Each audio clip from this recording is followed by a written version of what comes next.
ओम नमो भगवते वासुदेवाय। हर हर महादेव। परम पावन पुरुषोत्तम मास कथा का आज का 15वां अध्याय। आज 15वां दिन और 15वां अध्याय। 14वें अध्याय में राजा दृढ़धनवा वाल्मीकि ऋषि से अपने चिंता का कारण बताते हैं और पूछते हैं कि शुक पक्षी ने उसको ऐसा क्यों कहा कि मैं संसार सागर से कैसे पार होऊंगा। और ऋषि वाल्मीकि ध्यान मग्न हो उसके भूत भविष्य वर्तमान सभी को ध्यान में रखते हुए, सभी का चिंतन करते हुए उन्हें उनकी समस्या का निवारण बताते हैं और उनके पूर्व जन्म का वृतांत उन्हें सुनाते हैं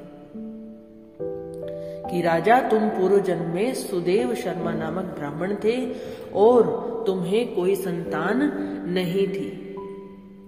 ये कथा हमारी 14वें अध्याय से चल रही है। आज का 15वां अध्याय। आगे श्री नारायण सुदेव शर्मा ब्राह्मण को क्या समझाते हैं। श्री नारायण बोले, नारद, सुदेव शर्मा ब्राह्मण हाथ जोड़कर गदगद स्वर से भक्त वत्सल श्री कृष्ण देव की स्तुति करता हुआ बोला, हे देव, हे देवेश, हे त्रैलोक्य को अभय देने वाले, हे प्रभु, आपको नमस्कार है। हे सर्वेश्वर, आपको नमस्कार है। मैं आपकी शरण में आया हूं। हे परमेश्वर, हे शरणागत वत्सल, मेरी रक्षा कीजिए। हे जगत के समस्त प्राणियों से नमस्कार किए जाने वाले, हे शरण में आए हुए लोगों के भय का नाश करने वाले प्रभु, आपको नमस्कार है। मैं आपको नमस्कार करता हूं। आप जय के स्वरूप हो, जय के देने वाले हो, जय के मालिक हो, जय के कारण हो, विश्व के आधार हो, विश्व के एक रक्षक हो, दिव्य हो, विश्वों के स्थान हो, फलों के बीज हो, फलों के आधार हो, विश्व में स्थित हो, सर्वत्र व्याप्त हो और विश्व के कारण आप ही हो। फूलों के पराग हो, फलों के मूल हो, फलों के देने वाले हो, तेज स्वरूप हो, तेज के दाता हो, सब तेजस्वियों में श्रेष्ठ हो। कृष्ण हृदयांधकार के नाशक हो, विष्णु हो, व्यापक हो, वसुदेव देवताओं के वास स्थान और वसुदेव के पुत्र हो। हे दीनवत्सल प्रभु, मैं आपको नमस्कार करता हूं। हे जगत प्रभु, आपकी स्तुति करने में ब्रह्मादि देवता भी समर्थ नहीं। हे जनार्दन, मैं तो अल्प बुद्धि वाला मंद मनुष्य हूं, किस तरह स्तुति करने में समर्थ हो सकता हूं। अत्यंत दुखी दीन अपने भक्त की आप कैसे उपेक्षा कर सकते हैं। हे प्रभु, क्या आज संसार में आपकी लोक बंधुता नष्ट हो गई? मैं भी आपका भक्त हूं, आप मेरी उपेक्षा नहीं कर सकते।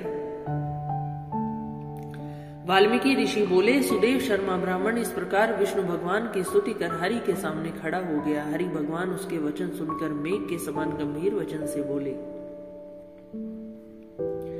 श्री हरि बोले, हे वत्स, तुमने जो तप किया वो बहुत अच्छी तरह से किया। हे महाप्राज्ञ, हे तपोधन, क्या चाहते हो? मैं तुमसे प्रसन्न हूं, मुझसे कहो तुम क्या चाहते हो। तुम्हारे तप से प्रसन्न मैं उस वर को तुम्हारे लिए दूंगा, क्योंकि आज के पहले ऐसा बड़ा भारी कर्म किसी ने नहीं किया। जिस तरह की तपस्या तुमने की वह बहुत ही उत्तम है। सुदेव शर्मा कहते हैं, हे नाथ, हे दीन बंधो, हे दयानिधे, यदि आप प्रसन्न हैं तो हे विष्णु, हे पुराण पुरुषोत्तम, कृपा कर मेरे लिए सत्पुत्र दीजिए। हे हरे, पुत्र के बिना सोना यह गृहस्थ आश्रम धर्म मुझको प्रिय नहीं लगता। इस प्रकार हरि भगवान सुदेव शर्मा ब्राह्मण के वचन को सुनकर बोले। भगवान हरि कहते हैं कि हे द्विज, पुत्र को छोड़कर बाकी जो न देने के योग्य है उनको भी तुम्हारे लिए मैं दे दूंगा। तुम पुत्र न मांगो। पुत्र के अलावा जो मैं ना भी दे सकूं वो भी मैं तुम्हारे लिए दूंगा, क्योंकि ब्रह्मा ने तुम्हारे लिए पुत्र का सुख नहीं लिखा है।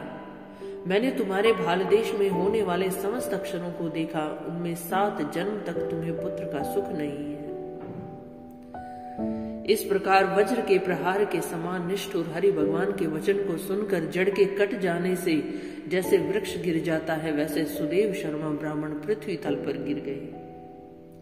अब पति को गिरे हुए देखकर गौतमी स्त्री अत्यंत दुखी हुई और पुत्र की अभिलाषा से वंचित अपने स्वामी को देखकर रुदन करने लगी, रोने लगी। कुछ समय बाद धैर्य का आश्रय ले गौतमी स्त्री गिरे हुए पति से बोली, हे नाथ उठिए उठिए, क्या मेरे वचन का स्मरण नहीं करते हैं? क्या आपको मेरे वचन सुनाई नहीं देते हैं?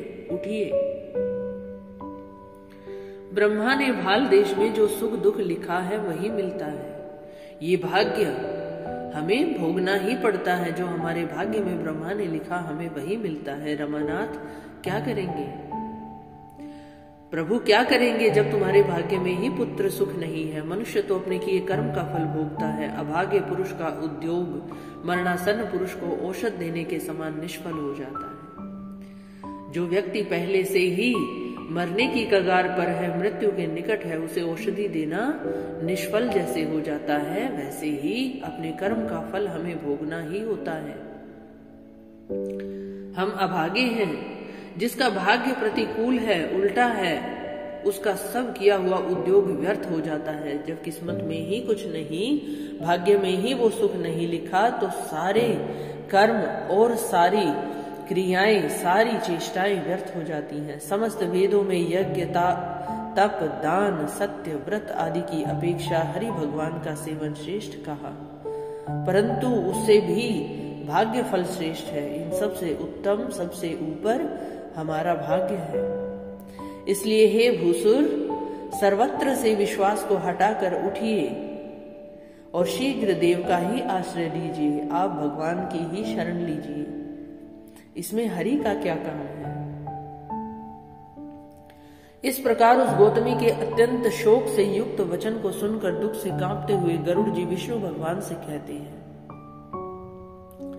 गरुड़ जी बोले, हे हरे, शोक रूपी समुद्र में डूबी हुई ब्राह्मणी को उसी तरह नेत्र से गिरते हुए अश्रुधारा से व्याकुल ब्राह्मण को देखकर, हे दीनबंधो, हे दया सिंधोष, हे भक्तों के लिए अभय देने वाले, हे प्रभु, भक्तों के दुख को नहीं सहने वाले, आज आपकी दया कहाँ चली गई?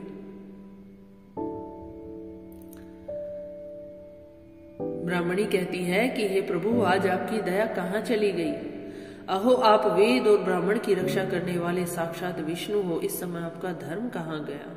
अपने भक्त को देने के लिए 4 प्रकार की मुक्ति आपके हाथ में ही स्थित कही गई है कि आप ही चारों प्रकार से अपने भक्तों को मुक्त कर सकते हैं। फिर भी वे आपके भक्त उत्तम भक्ति को छोड़कर चतुर्विध मुक्ति की इच्छा नहीं करते।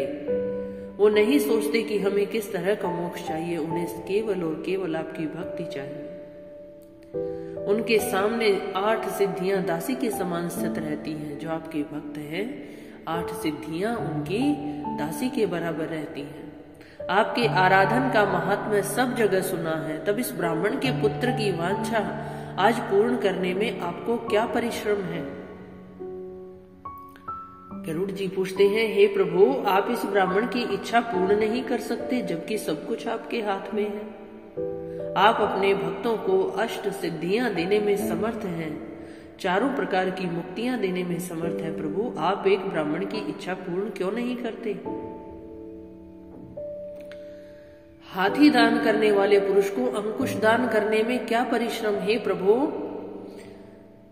जो पुरुष हाथी दान कर सकता है, उसे केवल मात्र अंकुश दान करने में क्या संकोच?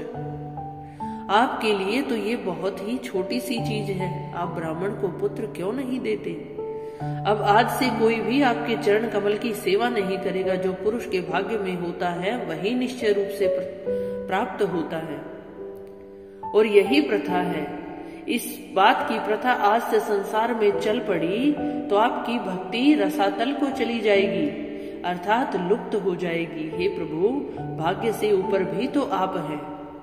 आप ही तो भाग्य को बनाने वाले हैं। हे नाथ, आप करने तथा न करने में स्वतंत्र हैं। ये आपका सामर्थ्य सर्वत्र विख्यात है। आज वो सामर्थ्य इस ब्राह्मण को पुत्र प्रदान न करने से नष्ट हो जाएगा। इसलिए हे प्रभु, आप इस ब्राह्मण के किए अवश्य एक पुत्र प्रदान कीजिए। इस ब्राह्मण को आप एक पुत्र अवश्य प्रदान कीजिए। सुदामा ब्राह्मण ने आपकी आराधना की है। आपकी कृपा से संदीपनी गुरु ने मृत पुत्र को प्राप्त किया, और सुदामा ब्राह्मण ने जिस प्रकार आपकी आराधना की और आपने उसको उत्तम वैभव प्रदान किया, इसी प्रकार सुदेव शर्मा ब्राह्मण ने भी आपकी आराधना की है। पुत्र की लालसा करने वाले ये दोनों स्त्री पुरुष आपकी शरण में आए हैं। हे प्रभु, इन्हें पुत्र दान कीजिए। श्री नारायण बोले, इस प्रकार विष्णु भगवान अमृत के समान गरुड़ के वचन को सुनकर गरुड़ जी से कहते हैं, हे पक्षीवर, हे वैनतेय, इस ब्राह्मण को अभिलाषित एक पुत्र शीघ्र दीजिए। इस प्रकार अपने अनुकूल हरि भगवान के वचन को सुनकर गरुड़ जी ने अत्यंत प्रसन्नचित होकर उस पृथ्वी के देवता दुखित ब्राह्मण के लिए अनुरूप सुंदर पुत्र को जल्दी से दे दिया। भगवान श्री हरि ने उस ब्राह्मण को शीघ्र ही पुत्र प्रदान किया। बोले श्री कृष्ण भगवान की जय हो, श्री विष्णु भगवान की जय हो, गरुड़ जी महाराज की जय हो। आगे क्या घटना वृतांत हुआ, इसका वर्णन अध्याय 16 में। इति श्री बृहन् नारदीय पुराणे पुरुषोत्तम मास महात्म्ये 15 संपन्न। ओम नमो भगवते वासुदेवाय। हर हर महादेव। भगवान श्री नारायण इसी प्रकार सबकी मनोकामनाएं पूर्ण करें, सबकी पूजा दान तप स्वीकार करें।